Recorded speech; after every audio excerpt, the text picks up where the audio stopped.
প্রাক্তন বিধায়ক মুকুটমণি অধিকারী 3টি ফ্ল্যাট সিল করল পুলিশ। ফ্ল্যাটে সরকারি ত্রাণ সামগ্রী মজুত থাকার অভিযোগ ঘিরে বিতর্ক তৈরি হয়েছে, আর এই দাবিতে বিক্ষোভ দেখায় বিজেপি। থানায় দায়ের হয় অভিযোগ। অভিযোগের পরই পুলিশ ফ্ল্যাটগুলি সিল করে দেন। কি পরিস্থিতি তৈরি হয়েছে জানাবেন ফোনলাইনের সঙ্গে রয়েছেন প্রতিনিধি সুবল মজুমদার। সুবল, বিজেপির তরফে কি দাবি করা হচ্ছে? দেখো, ইনি হচ্ছেন মুকুটমণি অধিকারী। তিনি কিন্তু রানাঘাট দক্ষিণের প্রাক্তন বিধায়ক। তিনি কল্যাণীতে নিজের একটি ফ্ল্যাট এবং আরো দুটি ফ্ল্যাট দখল করে বা ভাড়ায় নিয়ে রেখেছিলেন।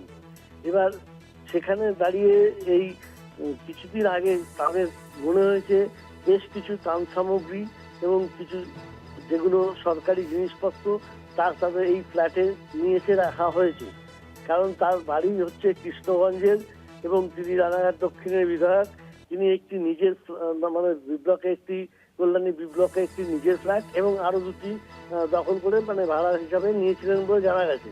এই 3টি ফ্ল্যাটে তাদের সন্দেহ হয় এবং তারা ওখানে গিয়ে বিক্ষোভ দেখাতে থাকেন এবং তারপরে পুলিশকে খবর দেওয়া হয় এবং বলা হয় যে এই যে 3টি ফ্ল্যাট এটি সিল করে দেওয়া হোক বা তাদের ডেকে তাদের সামনে খুলে দেখা হোক ভেতরে কি আছে।